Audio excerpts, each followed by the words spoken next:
Detroit, November 2025. Snow drifted through the pre-dawn darkness like ash from a fire no one remembered starting.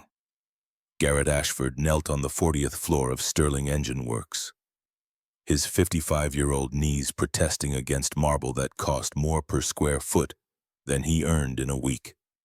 The mop in his calloused hands left streaks across the polished surface, erasing footprints left by people who would never learn his name. 15 years ago, I owned a garage with my name on the sign. Today, I clean the shoes of people who don't see me as human. The elevator chimed. Catherine Blackwood emerged in a storm of winter cashmere and cold precision, her platinum hair catching the fluorescent light like frosted steel. 52 years old, CEO controller of everything she surveyed. Her Louboutin heels clicked past Garrett's hunched form without hesitation, phone pressed to her ear. Voice sharp enough to draw blood. The board meeting is at 2. If Volkov pulls his funding, we lose everything. Garrett stood slowly, vertebrae crackling, and watched her disappear around the corner. Through the glass walls of her office, he could see her silhouette, pacing, hands gesturing at invisible enemies. She was terrified. He recognized the signs because he'd worn them himself for 3 years, ever since Claire died and took half his soul with her. 6 hours earlier, the alarm clock in Garrett's studio apartment had dragged him from dreams of better days. $800 a month bought him 400 square feet in Dearborn walls, the color of old teeth, a kitchenette with 2 working burners, and a bathroom where the shower head coughed rust-colored water for the first 30 seconds. On the shelf above the sink, Claire smiled at him from their wedding photo, 28 years frozen in silver frame. She'd worn her grandmother's dress, altered 3 times because they couldn't afford new. He'd rented a tuxedo that didn't fit his shoulders. The laptop on the card table showed his bank balance, $347.82. Garrett made instant coffee in the microwave, watching the cup spin behind scratched glass while his phone vibrated against the Formica counter. "Dad, can you help this week? Tuition's due and I'm short." Rosie's voice carried the weight of someone trying not to ask for help. 26 years old, working night shifts at Pittsburgh General while finishing her nursing degree. Claire's determination wrapped in his stubbornness. Garrett looked at the laptop screen again, calculating how much he could spare after rent, utilities, the bus pass that got him to Sterling 5 days a week. "Don't worry about it, I'll send 200 this afternoon." "Dad, are you eating enough?" "I'm fine, kiddo. You take care of those patients." He transferred the money before he could reconsider, watching his balance drop to $147.82.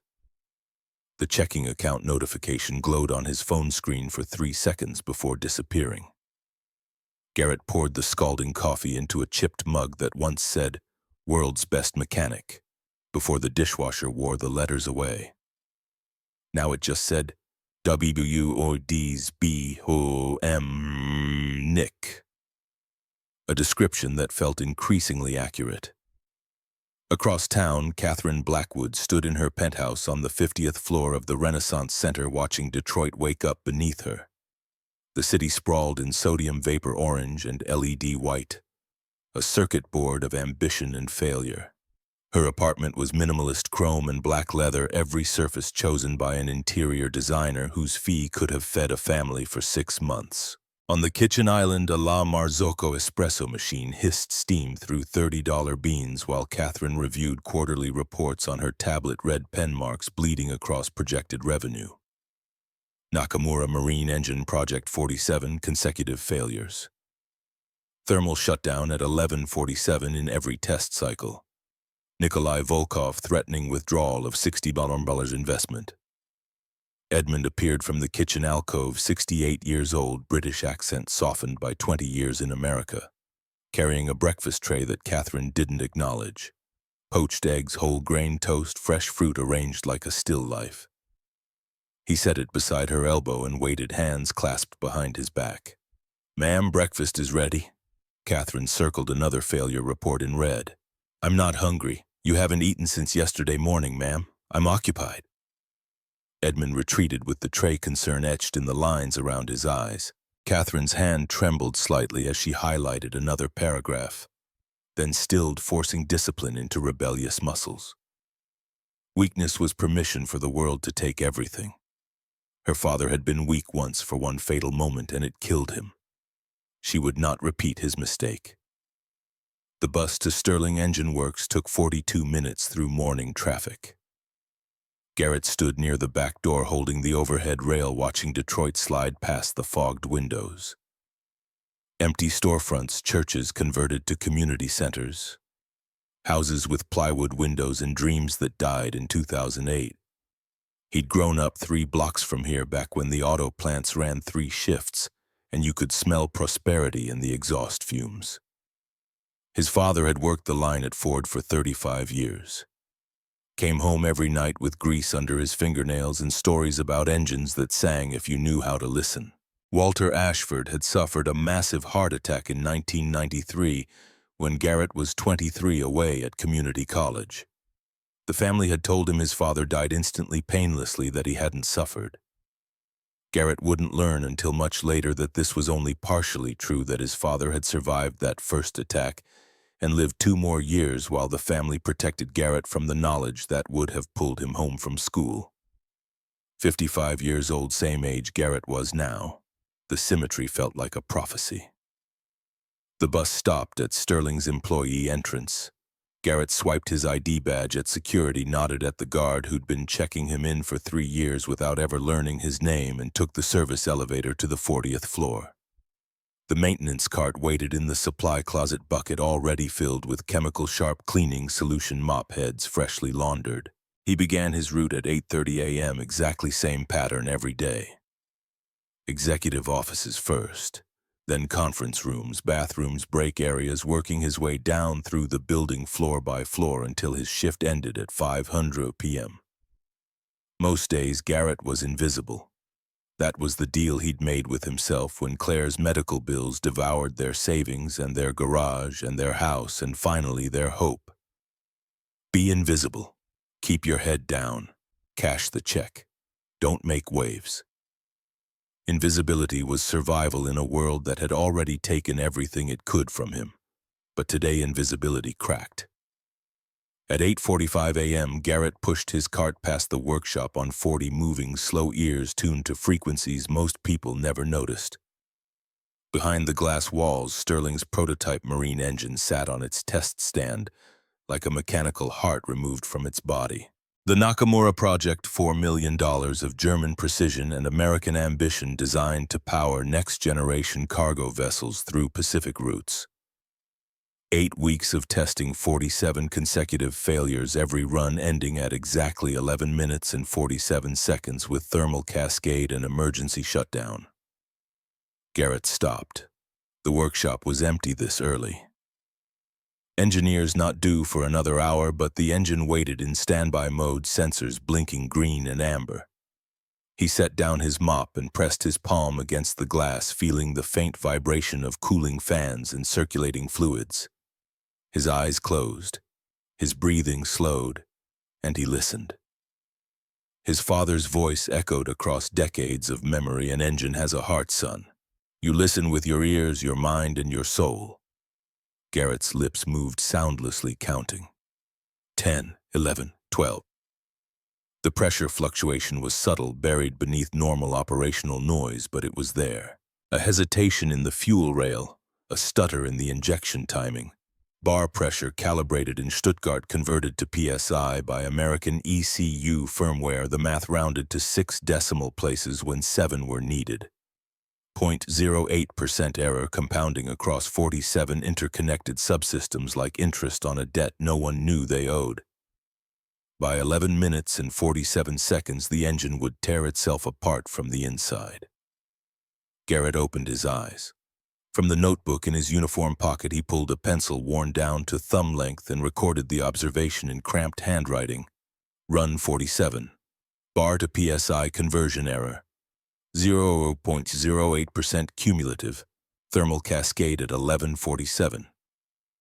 He'd been watching this engine die for 2 weeks, standing outside the workshop every night after his shift ended, timing the failures with the second hand on his father's old watch. Every test followed the same pattern. Every shutdown happened at the same moment. Everyone who looked at the data saw random malfunction. Garrett heard the engine screaming that no one understood its language. Above him, a security camera swiveled slightly, lens focusing. Someone was watching him watch the engine. Catherine's assistant knocked on her office door at 9:00 a.m. with the nervous energy of someone delivering bad news to someone who punished bad news. 28 years old, hired 6 months ago, still believing that hard work and loyalty meant something in corporate America. Catherine didn't look up from her tablet. "Ma'am, there's a security report. The janitor has been exhibiting unusual behavior." Catherine set down the tablet. "Show me." The assistant pulled up video on the wall-mounted display. Black and white security footage, timestamp 11:47 p.m., showing Garrett Ashford standing outside the workshop. His eyes were closed. His lips were moving. His posture suggested deep concentration rather than casual observation. The assistant toggled through 14 nights of similar footage. All from the past 2 weeks, all showing the same man in the same position at the same time. Catherine zoomed the image until Garrett's face filled the screen. His expression wasn't curiosity or confusion. It was comprehension. The look of someone solving a problem no one else could see. "Bring him up here. Now." "Ma'am, he's maintenance staff. Shouldn't we go through his supervisor?" I said now. The conference room smelled like fear and expensive cologne. 15 engineers sat around the glass table, laptops open, diagnostic reports scattered across screens, 8 weeks of failure documented in charts that all said the same thing: we don't know what's wrong. At the head of the table, Catherine Blackwood stood with her hands pressed flat against tempered glass knuckles, white with pressure. Every muscle in her body radiating controlled fury that was one phone call away from breaking loose. Garrett was escorted in by security at 9:30 a.m. His uniform was clean but worn, blue coveralls with Sterling Engine Works embroidered over the heart name tag that read G. Ashford, Maintenance. He stopped just inside the doorway, aware that every eye in the room was evaluating him and finding him wanting. Catherine didn't waste time on pleasantries. "Your name?" "Garrett Ashford, ma'am." "What's your position here, Mr. Ashford?" "Maintenance staff, ma'am." Catherine pulled up the security footage on the conference room display. Garrett watched himself on screen, standing outside the workshop, lips moving in sync count. The timestamp cycled through 14 nights of identical behavior. When Catherine spoke again, her voice carried the weight of someone who'd spent a career crushing people who challenged her authority. "Then why have you been standing outside our workshop every night like some kind of stalker? Do you realize I could terminate you for corporate espionage?" Garrett met her eyes without flinching. "I wasn't spying, ma'am. I was just listening." Declan Webb, lead engineer, Harvard MBA. 42 years of entitlement wrapped in a tailored suit, laughed without humor, listening to what? A $4 million marine engine talking to you? Garrett turned his attention to Declan. "Yes, and it's saying you're killing it." The room went silent. Catherine's expression shifted from anger to something more dangerous: interest. "Explain. Your engine was built in Stuttgart, Bosch fuel system calibrated in bar pressure. Mr. Webb's Honeywell ECU is American standard, reads PSI. Each conversion creates a 0.08% error. Small, but across 47 subsystems it compounds. By 11 minutes and 47 seconds, thermal cascade triggers emergency shutdown." Declan's face flushed red. "That's nonsense. Diagnostics show no errors in the conversion protocols." Garrett's voice remained level, conversational, the tone of someone explaining basic mathematics to a child. "Because your diagnostics use the same flawed standard, Mr. Webb. You're measuring the problem with the tool that created it." Ainsley Pierce, 25 years old, MIT graduate, newest member of the engineering team, stood from her seat at the far end of the table. Her hands were shaking slightly as she addressed Garrett across the gulf of education and credibility that separated them. "Mr. Ashford, where did you study?" "My father's garage." "Detroit. I don't have a degree, Miss Pierce." Catherine looked at Garrett's hands. scarred knuckles calluses from decades of wrenches and screwdrivers' fingernails permanently stained despite scrubbing. Then she looked at her own hands manicured weekly at a salon where they served champagne with the pedicures pale and smooth except for the tremor she couldn't quite control. Two people from different worlds both carrying weight no one else could see. The phone on the conference table buzzed. Catherine glanced at the caller ID, Nikolai Volkov. She didn't answer. The phone stopped buzzing, then immediately started again. Catherine made her decision. It felt like jumping off a cliff and hoping someone built a bridge on the way down. Fine. Declan, contact everyone. Board members, engineers, Volkov and his delegation. Tell them to be here at 2 p.m. Declan leaned forward, voice sharp with challenge. Catherine, that's not nearly enough time to coordinate. Catherine turned to Garrett, and in that moment her carefully constructed mask slipped enough for everyone in the room to see the desperation underneath. You'll fix that engine. In front of everyone. 2 hours after they arrive. Ma'am, I'm not authorized to work on the equipment. Catherine moved closer until she was standing directly in front of Garrett, close enough that he could smell her perfume, expensive and cold. When she spoke, her voice dropped to a whisper that the conference room microphone barely caught. 2 hours, Ashford. Succeed, I'll give you a new life. Shop supervisor, $120,000 a year. Health insurance, retirement. Everything you lost, but if you fail, and we both know you're going to fail, I will destroy you. Not just fire you, destroy you. I'll make sure you never work with engines again. Not here, not in Detroit, not anywhere in this country. Your name will be toxic. Your daughter in Pittsburgh with her student loans and her nursing career, I'll make one phone call and every hospital in Pennsylvania will know her father is a fraud. You will have nothing. You will be nothing. Garrett looked into Catherine Blackwood's eyes and saw not cruelty but terror. She was a woman drowning and she'd grabbed onto him as a life raft without caring if she pulled him under too. He thought about Claire in the hospice bed, hand thin as paper, voice reduced to whisper. Promise me you'll find your way back. He'd carried that promise for 3 years like a stone in his chest. Start the clock, ma'am. Catherine blinked, thrown by the quiet certainty in his response. She'd expected begging or excuses, maybe anger. Not acceptance, not challenge. Garrett returned to the maintenance closet while Catherine's assistant made frantic phone calls to board members and investors scattered across 3 time zones. He had 4 hours until showtime. The closet was 8 feet by 10 feet, industrial shelving stacked with cleaning supplies, spare parts for vacuums and floor buffers. Boxes of light bulbs and paper towels. In the back corner, hidden behind a case of toilet paper, Garrett kept a metal toolbox that had belonged to his father. He pulled it out and set it on the floor, then sat cross-legged beside it, running his hands across the scratched red paint and rust spots. Walter Ashford had carried this box to Ford every day for 35 years. Inside were tools worn smooth by decades of use. Socket wrenches, needle nose pliers, wire strippers, screwdrivers with wooden handles darkened by hand oil and time.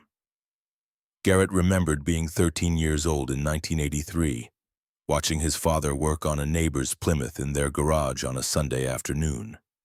Walter's hands had moved with absolute certainty, no wasted motion, each action purposeful and precise. An engine has a heart, son. You listen with your ears, your mind, and your soul. Young Garrett had placed his palm against the Plymouth's engine block, feeling the heat and vibration. I can hear it, Dad. It's struggling, like it hurts. Walter had smiled, pride lighting his weathered face. That's right. Now I'll teach you how to heal it.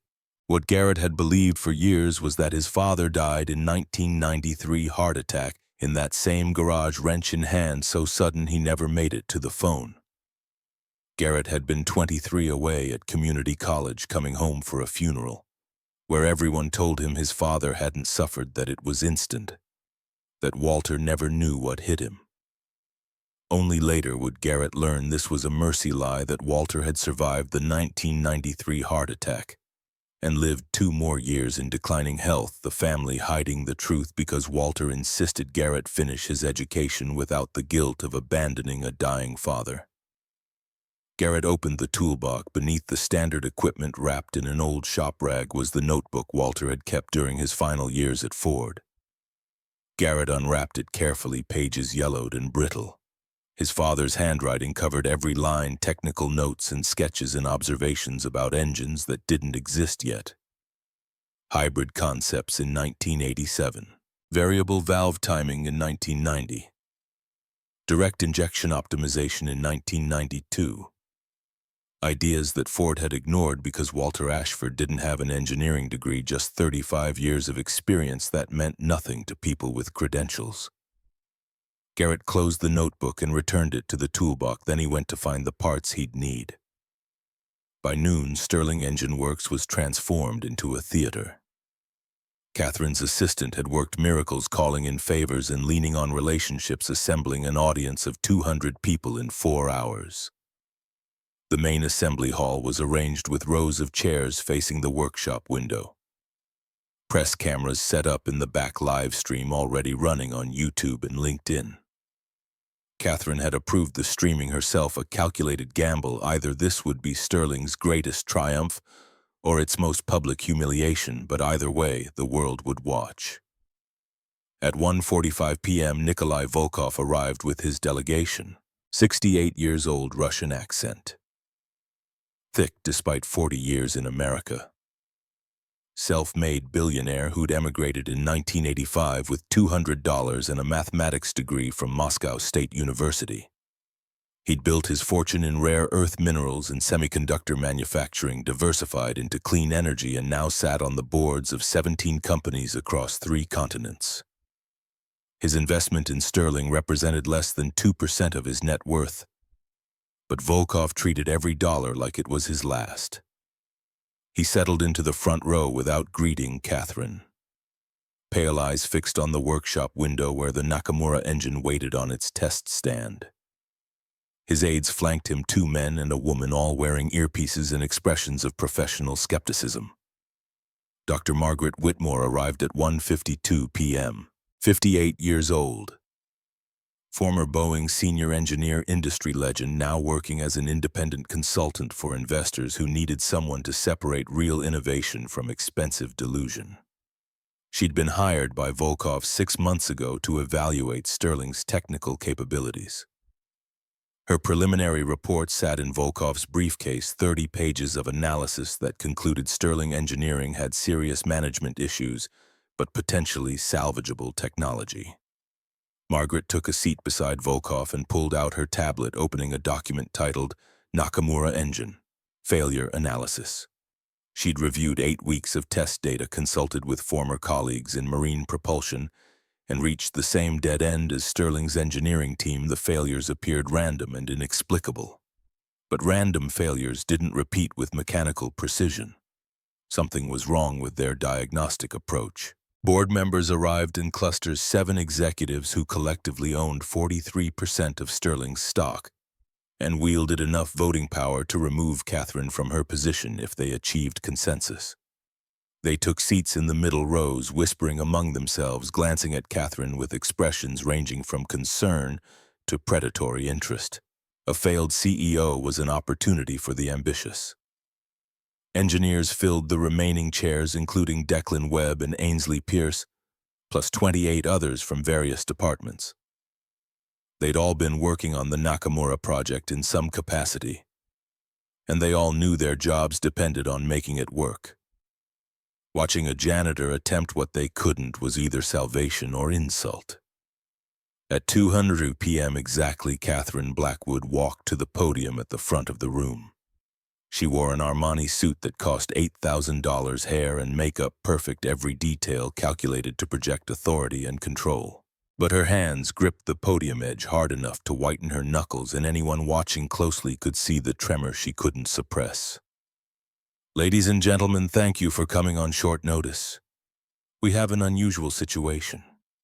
She paused, letting the crowd settle into uncomfortable silence. "This is Garrett Ashford. For 3 years, he's been our maintenance staff. This morning he claimed he could repair the engine our team hasn't solved in 8 weeks. I'm giving him 2 hours to prove it. Murmurs rippled through the audience. Margaret Whitmore leaned forward, studying Garrett with the intensity of someone evaluating an unexpected variable. The maintenance uniform, the weathered face, the posture that suggested hard-won competence rather than academic training. She'd met men like this before, the kind who learned engineering through hands and intuition rather than textbooks. Usually they worked in obscurity, sometimes they were brilliant. Catherine continued, voice steady despite the fear that threatened to crack through. If Mr. Ashford succeeds, he becomes technical supervisor at $120,000 per year. If he fails, he's terminated, and Sterling Engine Works will need to explain to our investors why we've wasted 8 weeks and millions of dollars. Volkov stood up without warning, his accented voice cutting through the room like a blade through silk. Excuse me, Mrs. Blackwood. If this man fails, we also move forward. My $60 million will move forward to a company that knows what it's doing. The threat was explicit and absolute. Catherine's face went pale, then flushed, then settled into rigid control. Yes, Mr. Volkov. I understand completely. She gestured toward the workshop. Mr. Ashford, you have 2 hours starting now.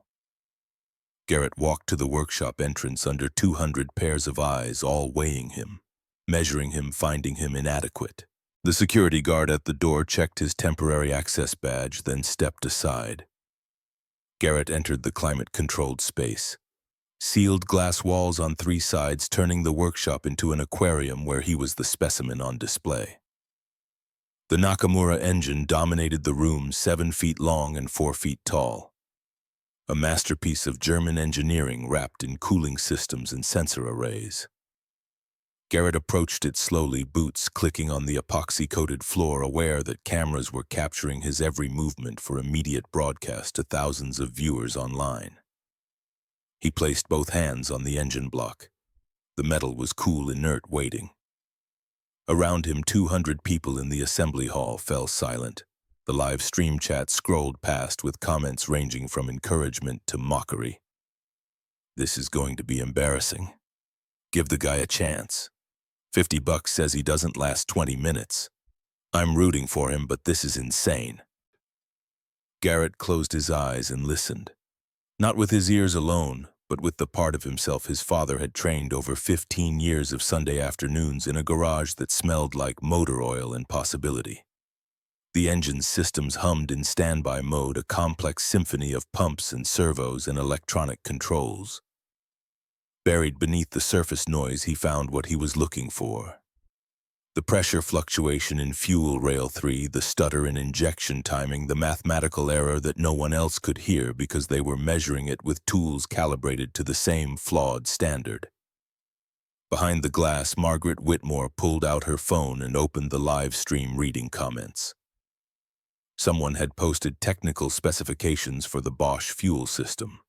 Someone else linked to Honeywell's ECU documentation. A third commenter, claiming to be a marine engineer in Norway, wrote, "If there's a metric/imperial conversion issue, he's right to check the adapter protocols. But that's too simple. Sterling would have caught that." Garrett opened his eyes and addressed the microphone system that Catherine had installed for the demonstration. "Start the engine." Declan Webb, watching from the front row, exchanged glances with Ainsley Pierce. She looked hopeful. He looked like a man watching his career burn down. Declan pulled out his phone and activated the engine's remote start sequence. The Nakamura roared to life, pistons firing in sequence, fuel pumps engaging, cooling systems spinning up. The sound was glorious, powerful, exactly what a $4 million engine should sound like. Garrett kept his hands on the block, feeling vibrations travel through metal into bone. There, 2400 RPM, pressure spike in fuel rail 3 every 3.2 seconds. Declan checked his tablet, pulling up real-time diagnostics. The readings show normal operation. Garrett kept his eyes closed, voice calm and certain. Your readings are wrong. The engine speaks truth. Machines lie. Margaret Whitmore stood abruptly, startling Volkov beside her. She walked to the glass wall, pressing close enough that her breath fogged the surface. When she spoke, her voice carried authority that made even Volkov pay attention. How long until thermal cascade? Garrett looked directly at her, recognizing something in her intensity that reminded him of his father. 11 minutes 47 seconds, like the previous 47 tests. Margaret nodded slowly. Do you have a solution? Garrett pulled the worn notebook from his pocket, the one where he'd recorded 2 weeks of observations. He flipped to a page covered in pencil sketches and calculations. I need a Siemens PN7ML544RU adapter. Metric to Imperial Bridge, $58 at any industrial supplier. A board member in the third row laughed, the sound harsh and disbelieving. A $58 part fixes a $4 million problem. This is absurd. Garrett turned to face the man, voice quiet but carrying to every corner of the silent room. Sometimes the best solutions are the simplest ones, sir.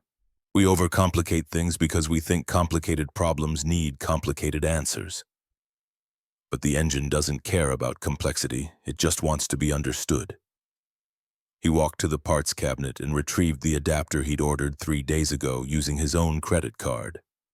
A $20 delivery charge he couldn't afford but paid anyway because something in him needed to prove this was solvable.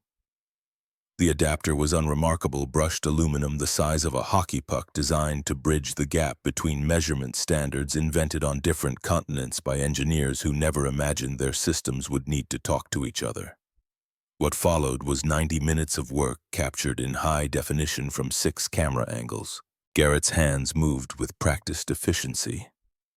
Installing the adapter, recalibrating sensors, adjusting fuel mapping, in the ECU firmware using diagnostic tools that Declan Webb grudgingly provided. The live stream chat devolved into technical debate among engineers worldwide, some supporting Garrett's approach, others insisting it was too simple to work, all of them watching because the story had captured something primal. The underdog versus the system, knowledge versus credentials, intuition versus institutional authority. Ainsley Pierce approached the glass wall, tablet in hand, following Garrett's modifications in the diagnostic readouts. Each change he made rippled through the system logs, parameters, shifting into new configurations. She pulled up the conversion protocols and saw it immediately: 0.08% error in the bar to PSI calculation, exactly as Garrett had described, multiplied across 47 subsystems, compounding over 11 minutes and 47 seconds until the accumulated error triggered safety shutdowns. She turned to Declan, who was pretending not to watch her screen. He's right. The conversion error is documented in the Honeywell spec sheet buried in Appendix F. We never checked it because we assumed American and German engineers would account for cross-platform compatibility. Declan's jaw tightened, but he didn't argue. He'd spent 8 weeks failing to solve this problem. His pride was worth less than keeping his job. At 3:47 p.m., 13 minutes ahead of schedule, Garrett stepped back from the engine and wiped his hands on the rag from his father's toolbox. The fabric was stained beyond redemption, but he'd never throw it away.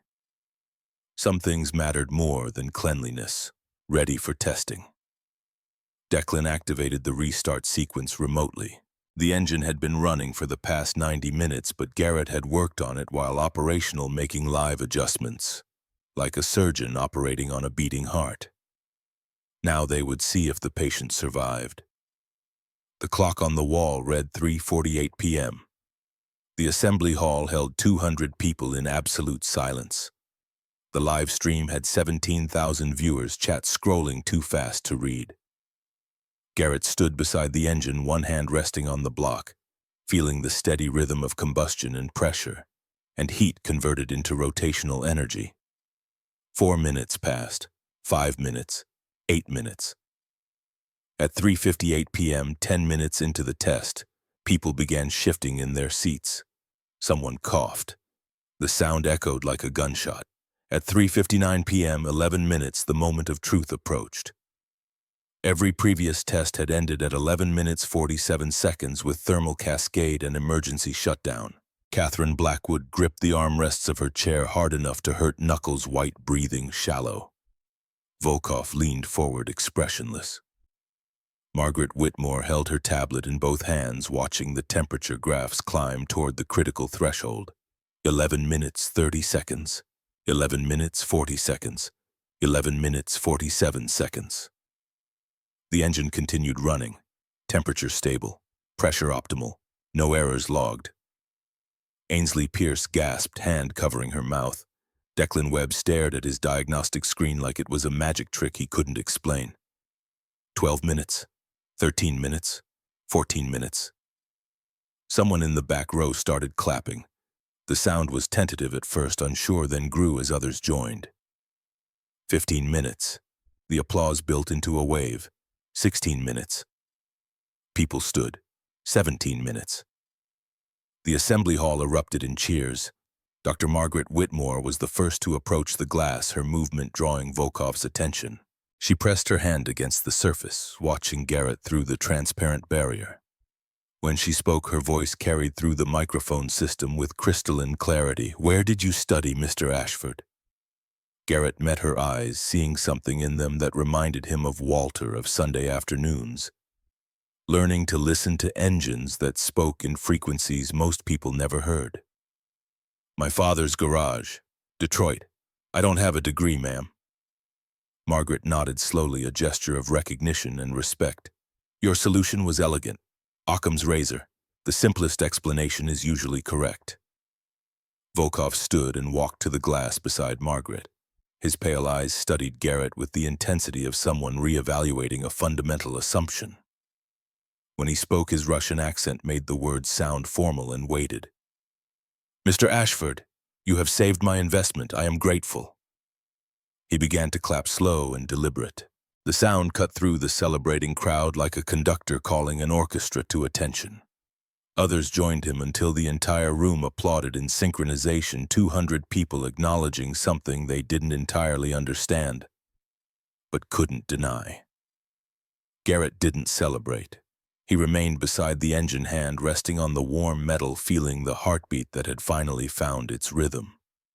Through the glass, he could see Catherine Blackwood standing alone near the podium, tears streaming down her perfectly made-up face mask, shattered by relief and humiliation and something that might have been gratitude. She approached the glass slowly, every eye following her movement. The applause faded into silence again, waiting to see how the CEO would handle this moment of complete vulnerability in front of investors and employees and 17,000 strangers watching online. "You saved my company." Garrett's voice was gentle, without triumph or mockery. "I fixed an engine, ma'am. Saving the company is your job." Catherine extended her hand, palm pressed against the glass barrier between them. Garrett matched the gesture from his side. Two hands separated by transparent inches, symbols of different worlds touching without touching. "Thank you, Mr. Ashford." The image was captured by 6 cameras and would be shared 10,000 times by midnight, the CEO and the janitor hands meeting through glass. One of them crying, both of them changed by the past 2 hours in ways neither could yet articulate. At 11:47 p.m., Garrett's phone rang in his dark apartment. He'd been lying on his bed, still in his uniform, too tired to change or eat, staring at the ceiling while his body processed 3 years of invisibility finally ending. The caller ID showed unknown number. He answered anyway. "Hello," Catherine Blackwood's voice came through, cold and precise, the vulnerability from earlier completely erased. "Don't celebrate yet, Ashford." Garrett sat up, turning on the bedside lamp. Outside his window, snow fell harder now, accumulating on the sill. "I've done my research. Bankruptcy filing 2022. Ashford Auto Repair. 580,000 in medical debt. Your wife. Cancer. That's none of your business. Everything about the man who humiliated me is my business. I also found customer complaints. Safety violations. A lawsuit settled out of court in 2008. The lawsuit was fraudulent. The customer claimed I'd installed faulty brakes, but inspection proved the failure was from wear, not workmanship. We settled because fighting it would have cost more than paying it. I don't care what it was, Ashford. I care what it looks like. Disgraced mechanic tricks investors. I can see the headlines already. Garrett's hand tightened on the phone, anger rising for the first time since Claire died, genuine fury at someone trying to take from him again, when he had so little left to lose. What do you want? Resign tomorrow morning. Write a letter saying you got lucky, return to maintenance. Do that, I'll let you keep your janitor job. And if I refuse, Catherine's voice dropped to a whisper, quieter and therefore more menacing than any shout could be. Then I don't just fire you, I destroy you. Dead wife, failed business, your daughter Rosalind in Pittsburgh, nursing school, $40,000 in student loans. How would her future employers react if they knew her father was a fraud? One phone call, Ashford. One conversation with the right person and her career is dead before it starts. Silence filled the space between them, broken only by the faint sound of traffic on Catherine's end and the heater clicking on in Garrett's apartment. When he spoke again, his voice was barely controlled rage. Don't you dare mention my daughter. Catherine paused, and for a moment the mask slipped enough that Garrett could hear something other than cruelty. Pain, maybe, or recognition of herself in his anger. What kind of person are you? The kind who survives, Ashford. You don't understand. You never will. The line went dead. Garrett sat in the lamplight, phone still pressed to his ear, listening to silence. On his nightstand, Claire smiled at him from their wedding photo 28 years ago, back when they'd believed love and hard work were enough to build a life that couldn't be taken away. He'd promised her he'd find his way back. Today he'd taken the first step, and now Catherine Blackwood was threatening to push him off the cliff before he could take the second. His phone buzzed with a text message from an unknown number. Mr. Ashford, this is Dr. Margaret Whitmore. We need to talk tonight about Catherine Blackwood. Garrett stared at the message, then at Claire's photo, then out the window at the snow falling on Detroit. He texted back, where and when. The response was immediate. My hotel now, the Renaissance Center. Room 4012. The Renaissance Center rose 40 floors above the Detroit river glass and steel-catching city lights, like a monument to ambition that survived the city's collapse and resurrection. Garrett arrived at 12:30 a.m., snow melting off his jacket and the lobby's heated air security guard barely glancing at him before waving him toward the elevators. Room 4012 occupied the 40th floor northwest corner view of Windsor across the dark water. Dr. Margaret Whitmore answered on the first knock, still dressed despite the hour-gray hair, pulled back reading glasses on a chain around her neck. She stepped aside without greeting, gesturing Garrett into a suite that cost more per night than his monthly rent. Coffee, please. Margaret moved to a French press on the desk, pouring 2 cups with the efficiency of someone who'd spent decades in labs and workshops where coffee was fuel rather than pleasure. She handed Garrett a mug, ceramic warm against his cold hands, then settled into the chair by the window. Garrett took the sofa, sinking into cushions that probably cost more than his car. Tell me about Catherine's call. Garrett recounted the conversation, Catherine's threats against Rosie, the demand for resignation, the promise of destruction if he refused. Margaret listened without interrupting, fingers steepled under her chin, processing information the way engineers process data, systematically looking for patterns and failure points. She's panicking. She threatened my daughter. No, she's showing you where you're vulnerable. It's tactical, not personal. Catherine doesn't attack strength. She attacks love. That's how terrified people operate. Garrett drank the coffee, bitter and strong, grounding him in the present moment. Outside the window, Detroit sprawled in orange sodium light and LED white, a city that had died and refused to stay buried. How do you know so much about her? Because 30 years ago I was her. Margaret set down her cup and stood walking to the window, back to Garrett's silhouette against the city. 1995. I was 28, Boeing's youngest senior engineer. I climbed over anyone who got in my way. No friends, no family, just work and ambition. Then there was an accident. Alaska Airlines Flight 261. Stabilizer jack screw failure. 88 people died because I missed a detail during final review. One calculation error. 0.03 millimeters of tolerance I didn't account for. Garrett remembered the crash, the investigation, the lawsuits that lasted years. The news said it was maintenance failure. That's what Boeing's lawyers argued successfully. But I knew. The engineering team knew. We'd signed off on a design that had a critical flaw, and we buried it in paperwork because admitting it would have cost billions. I was fired quietly, blacklisted from aerospace, lost everything I'd built. For 2 years, I couldn't find work anywhere in the industry. Then what happened? Margaret turned from the window, and in the dim light, Garrett saw pain that time hadn't erased. A Ford engineer in Detroit heard about me, reached out, offered to teach me to rebuild engines in his garage, said I still had value even if I'd made mistakes, said failure doesn't define people. How they respond to it does. Garrett's chest tightened, understanding arriving like thunder after lightning. My father, Walter Ashford. Margaret pulled an old photograph from her tablet case, edges worn from handling. The image showed a younger version of herself standing beside Walter in a garage, both covered in grease, both smiling. The timestamp read June 1995. Your father saved my life, Garrett, not with money or connections, with kindness. He taught me that talent isn't about credentials, it's about character, about listening, about caring enough to fix what's broken, including people. She handed him the photograph.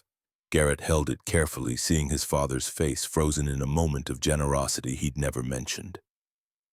Wait, I always believed Dad died in '93. Heart attack in his garage. Margaret shook her head gently. He had a heart attack in '93, nearly died. But paramedics revived him. He spent 2 months in cardiac rehab, then went back to Ford for another 2 years. He finally passed in '95. I was there for the funeral. Garrett's world tilted sideways. Every memory he'd built around his father's death was off by 2 years. The timeline he'd carried for 3 decades had a hole in it shaped like information no one had shared. Why didn't anyone tell me? Margaret's voice was careful, navigating family history that wasn't hers to judge. Your father asked them not to. He didn't want you leaving college to take care of him. He made the family promise they'd tell you it was sudden, painless, that he didn't suffer. Walter wanted you to have your own life, not sacrifice it for his illness. The coffee mug trembled in Garrett's hands. He set it down before it spilled. He was protecting me, even when it cost him your presence at the end. That's the kind of man your father was. Silence filled the hotel room, broken only by the heating system cycling on and the distant sound of traffic 40 floors below. Garrett looked at the photograph again, his father alive, 2 years longer than he'd known. Teaching someone else the skills Garrett had learned in childhood, passing on knowledge like a relay race where the torch never went out. Why are you telling me this now? Because you need to understand Catherine Blackwood. She's not evil, Garrett. She's broken. And broken people hurt others to protect themselves from being hurt again. Margaret returned to her chair and opened her tablet, pulling up a file folder that expanded into dozens of documents, financial records, news articles, police reports, psychiatric evaluations. Catherine Blackwood, born 1973, Detroit. Father was Robert Blackwood, founded Blackwood Manufacturing in 1965. Built it into a $50 million company over 25 years.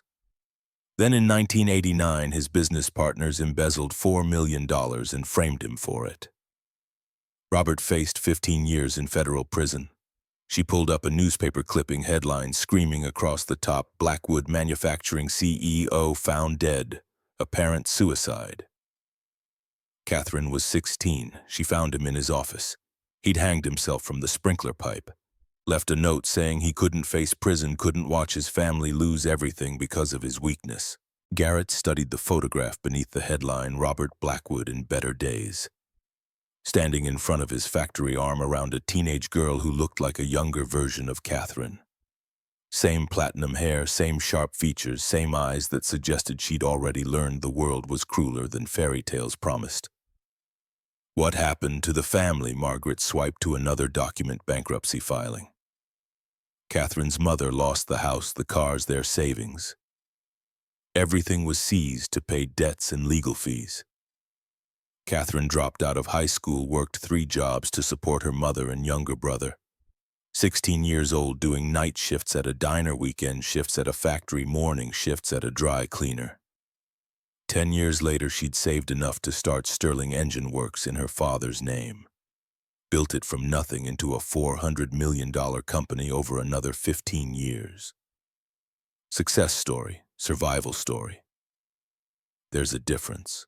Margaret brought up another document, this one marked confidential, board eyes only.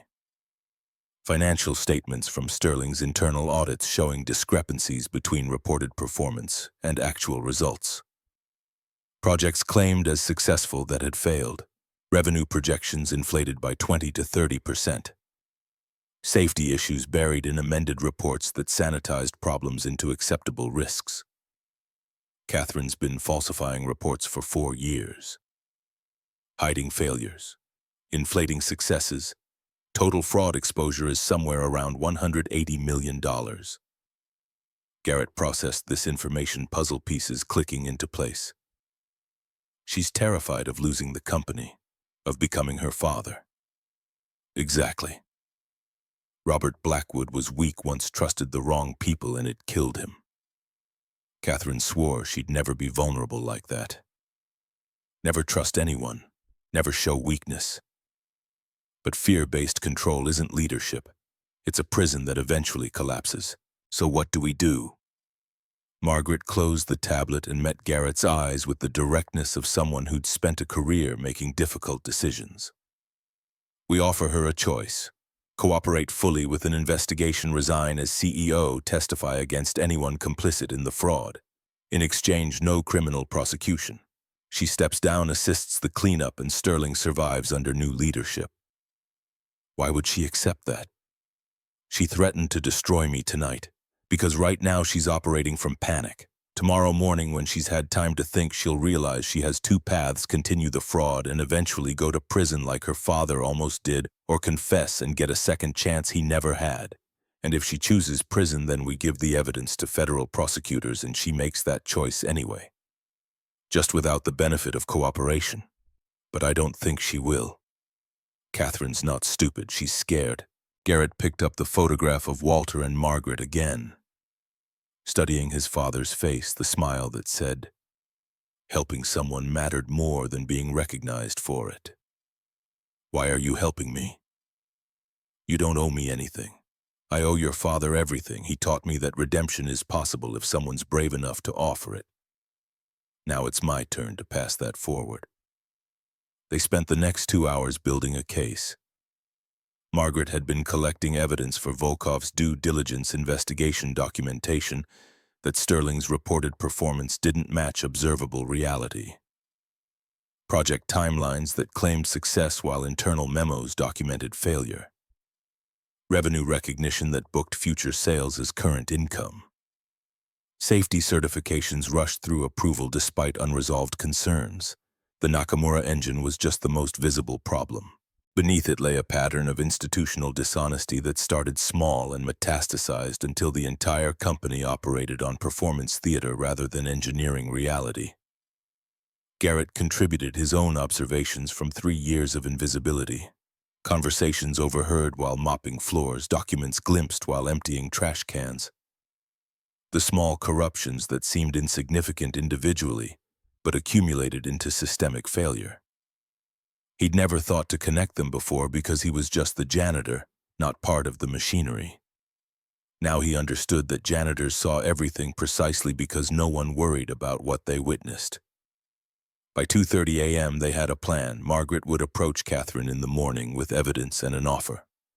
Garrett would be present as witness and paradoxically as proof that change was possible. The man Catherine had tried to destroy yesterday had saved her company. Maybe that same man could save her from herself. One more thing. Margaret pulled out another folder. This one physical paper rather than digital. The weight of documentation that couldn't be deleted or hacked. These are your father's notebooks from his last 2 years at Ford. He left them with me before he died, asked me to give them to you when you were ready. I didn't think you were ready until tonight. She handed Garrett a stack of engineering notebooks, 12 volumes bound in black canvas, Walter Ashford's name printed on each spine in silver marker. Garrett opened the first one, seeing his father's handwriting. Technical sketches, solutions to problems that wouldn't exist for another decade. Hybrid engine concepts, 1987. Variable valve timing, 1990. Direct injection optimization, 1992. Walter had been inventing the future in a garage while Ford executives ignored him because he lacked the right credentials. The last notebook contained a letter on the final page dated June 10, 1995, 2 weeks before Walter died. Garrett, if you're reading this, I'm gone and Margaret has decided you're ready. I'm sorry I wasn't there longer, but I'm leaving you something more valuable than money or property, the ability to hear what others can't. The world doesn't recognize people like us. No degrees, no fancy schools, but engines don't care about that. They speak truth to anyone who listens. Listen, son. Fix what's broken, including people. Make me proud. Love, Dad. Garrett's eyes blurred with tears he'd held back for 32 years. Grief for the father who'd died protecting him, pride for the legacy that had shaped him without his knowing. Margaret waited in respectful silence while he composed himself, understanding that some moments required space rather than comfort. Thank you for keeping these safe. Your father trusted me with his life's work. I'm glad to finally complete that trust. What time are we meeting, Catherine? 8 a.m. Her office. I'll text her at 6 to arrange it. She won't refuse because she'll want to control the location. And if she brings lawyers? Then we know she's chosen the hard path, but I don't think she will. Catherine's smart enough to recognize when she's out of options.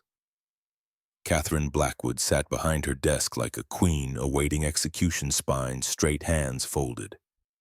Makeup perfect despite the exhaustion visible in her eyes. She'd dressed in a black suit that looked like mourning clothes, hair pulled back severely, every detail calculated to project control she no longer possessed. The office was immaculate as always. Minimalist and cold, but Garrett noticed what he'd missed before a single photograph on the credenza behind her desk, teenage Catherine standing beside her father in front of Blackwood Manufacturing, both smiling like they believed the future was theirs to build. Dr. Whitmore, Mr. Ashford, I assume this isn't a social call. Margaret set her briefcase on the desk and opened it, removing a tablet and a folder thick with documentation. We're here to discuss your options, Catherine. You have 2 paths forward. I'd like to explain both before you choose. Catherine's expression didn't change, but her hands tightened slightly, knuckles pressing white against the dark wood of the desk. I'm listening. Margaret activated her tablet and turned it so Catherine could see the screen. Financial statements, internal memos, project reports, all annotated with highlights and margin notes that traced the pattern of falsification across 4 years. You've been systematically misrepresenting Sterling's performance since 2021, hiding failures, inflating successes, booking future revenue as current income, rushing safety certifications. The total fraud exposure is approximately $180 million across 14 major contracts. Catherine's face went pale, but her voice remained steady, a woman who'd learned to lie convincingly because survival depended on it. Those are internal documents. You had no authorization to access them. I'm Volkov's technical consultant. He authorized me to review anything necessary for due diligence. What I found was a company built on performance theater rather than engineering reality. The Nakamura engine wasn't an isolated failure. It was a symptom of institutional dishonesty that starts with you. Catherine stood abruptly, circling around the desk, caged animal energy seeking an exit that didn't exist. You don't understand. You've never run a company, never dealt with board members who demand impossible results or investors who threaten to pull funding at the first sign of trouble. I did what I had to do to survive. Garrett spoke for the first time, voice quiet but carrying weight that made Catherine stop pacing. Your father survived his business partner's betrayal until he decided he couldn't. You've been terrified of becoming him your entire adult life. But Catherine, you already have. You're just dying slower. Catherine's mask shattered. Tears came suddenly, overwhelming defenses that had held for decades. She sank into her chair, hands covering her face, shoulders shaking with sobs that sounded like they'd been locked in a vault and finally broke free. I don't know how to stop. I started with one small adjustment to one report, then another. Then I couldn't stop because admitting I'd lied would mean losing everything. The board would fire me, investors would sue. My father's company would collapse like his did. I'd be him, weak, dead, forgotten. Margaret's voice softened, losing its prosecutorial edge, becoming something closer to compassion. Your father wasn't weak, Catherine. He was betrayed by people he trusted. That's not weakness, that's tragedy, and you're not him. You built Sterling from nothing. That took courage and skill and determination. The fraud doesn't erase that. It just means you made choices out of fear instead of strength. What happens now? Prison. Margaret pulled a document from her folder and set it in front of Catherine. That depends on you. Path 1, we give this evidence to federal prosecutors. You're indicted for securities fraud, wire fraud, obstruction. You spend the next 3 years fighting charges that you'll probably lose. Sterling collapses during the investigation. Your father's legacy dies along with your freedom. Catherine stared at the document like it was a bomb waiting to detonate. Path 2. Margaret placed a second document beside the first. You cooperate fully. Confess everything to the board this morning. Resign as CEO immediately. Provide testimony against any suppliers or contractors who participated in the fraud. In exchange, no criminal prosecution. You step down, assist the investigation, and Sterling survives under new leadership. You lose your position but keep your freedom and get a chance to rebuild who you are. Why would you offer that? After everything I've done, after I threatened Mr. Ashford's daughter last night, why give me an exit? Garrett answered before Margaret could, his voice carrying the weight of 3 years mourning a woman who'd believed people deserved second chances. Because my wife taught me that mistakes don't define people. How they respond to mistakes does. You can spend the rest of your life running from your father's shadow, or you can face it and discover you're stronger than he was. But that only works if you choose it. Catherine picked up the cooperation agreement, reading through clauses that detailed her confession resignation testimony. Her hands shook slightly, making the paper tremble. If I sign this, I lose everything I've built. No, you lose a position you were destroying yourself to keep, but you gain something more valuable, the chance to become someone you're not ashamed to be. Silence filled the office. Outside the window, Detroit was waking up, traffic building on the streets below, people heading to jobs and lives and futures they thought they controlled. Catherine looked at the photograph of her father, then at the cooperation agreement, then at Garrett and Margaret, waiting for a decision that would define the rest of her life. She picked up a pen. The board meeting began at 9:00 a.m. in Sterling's main conference room. 7 board members sat around the table, plus Volkov and his delegation, Margaret representing technical oversight, Garrett present as witness to everything that followed. Catherine stood at the head of the table in the same position she'd commanded from for 15 years. But her posture was different now. Not defeated exactly, more like someone who'd been carrying impossible weight and finally set it down. I called this emergency meeting to make an announcement. Effective immediately, I'm resigning as CEO of Sterling Engine Works. The board erupted in shocked murmurs. Volkov leaned forward, pale eyes fixed on Catherine with the intensity of someone who'd invested $60 million and wanted to understand why that investment was now in question. Catherine raised her hand for silence. I'm resigning because I've been falsifying company reports for 4 years. Hiding project failures. Inflating revenue projections, misrepresenting safety certifications. The total fraud exposure is approximately $180 million. The murmurs became shouts. Board members grabbed phones, probably calling lawyers.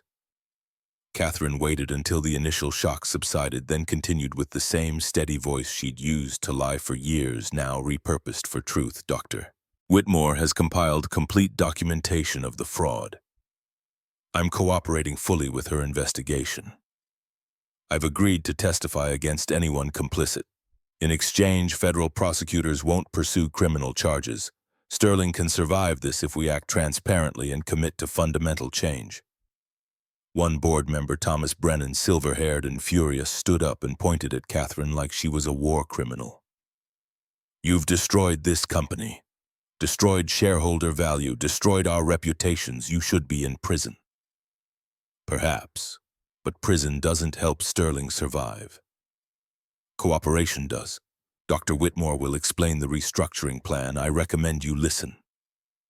Margaret activated the conference room display showing organizational charts and financial projections plans for unwinding the fraud and rebuilding Sterling's operations around transparency rather than deception. The engineering work at Sterling is fundamentally sound. The designs are good. The innovation is real. The problem was management, not capability. With proper leadership and honest reporting, this company can recover and thrive. Who would lead that recovery? Volkov's Russian accent made the question sound like an indictment.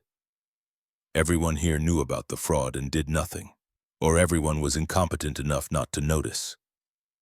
Either way, why should I trust any of you? Margaret gestured toward Garrett. Because you already saw the solution yesterday. Garrett Ashford identified and fixed a problem your $1 million team couldn't solve in 8 weeks. He did it with $58 and the willingness to listen. That's the kind of leadership Sterling needs. The board members stared at Garrett like he'd materialized from thin air, which from their perspective he basically had. Yesterday, he was the janitor who got lucky. Today, Margaret was proposing him as technical leadership for a $400 million company. Declan Webb, still lead engineer. Despite yesterday's humiliation, spoke up from his position near the back wall where he'd been observing rather than participating. With respect, Dr. Whitmore, Mr. Ashford has no management experience, no engineering degree, no credentials beyond high school and some community college. How can he possibly run a technical organization the same way he fixed your unfixable engine? By listening, by caring about truth more than ego, by having the humility to learn rather than the arrogance to assume he knows everything. Garrett felt the weight of attention shift to him, 200 pounds of expectation pressing down on shoulders that had been carrying nothing heavier than a mop for 3 years. He stood slowly, every eye in the room tracking his movement. Dr. Whitmore is correct that I lack credentials. I don't have an MBA. I never finished my engineering degree. I learned everything I know in my father's garage and in the shop I ran before medical bills forced me to sell it. But I learned something yesterday that credentials can't teach. Sterling doesn't need more people who know how to talk about engineering. It needs people who know how to do it. He pulled out his worn notebook, the one he'd been keeping for 3 years, and set it on the conference table. For 3 years I've been watching this company. Watching projects fail because communication broke down between design and implementation. Watching talented people get ignored because they didn't have the right degrees or titles. Watching executives prioritize appearance over function. I can't promise I'll be a perfect leader, but I promise I'll listen to the people doing the actual work, and I'll fix what's broken instead of hiding it. Volkov stood and walked around the table until he was standing directly in front of Garrett, close enough that Garrett could smell coffee on his breath and see the calculation happening behind those pale eyes. Mr. Ashford, if I invest another $20 million to keep Sterling operational during restructuring, can you deliver projects on time and on budget? I'll deliver more than that, Mr. Volkov. I'll build a culture where talent is recognized regardless of background, where problems get solved instead of buried, where we measure success by what we actually accomplish, not what we claim we accomplished. Volkov studied him for a long moment, then nodded slowly. I vote yes. Garrett Ashford becomes Chief Technical Officer. Dr. Whitmore becomes Interim CEO for 12 months. We restructure Sterling around honesty instead of fraud. Anyone who disagrees can sell me their shares at yesterday's closing price. The vote was 6-1 in favor. Thomas Brennan, the sole dissent, his objection noted and ignored. Just like that, Garrett Ashford transformed from janitor to executive, from invisible to undeniable, from someone the system had discarded to someone the system needed to survive. Catherine approached him after the meeting adjourned, board members scattering to call lawyers and damage control consultants. She extended her hand formally, the gesture of someone acknowledging defeat without surrendering dignity. "Thank you for not destroying me when you had every reason to." Garrett shook her hand, feeling the tremor she couldn't quite suppress. "Thank you for being brave enough to tell the truth. That's harder than lying, especially when you've been lying to protect yourself for so long. What will you do now?" "Learn to be someone I'm not ashamed to see in the mirror. Maybe that's enough." She left without waiting for a response, walking out of the conference room and out of Sterling Engine Works for the last time as CEO, carrying nothing except the knowledge that she'd finally made a choice her father would have been proud of if he'd lived long enough to make it himself.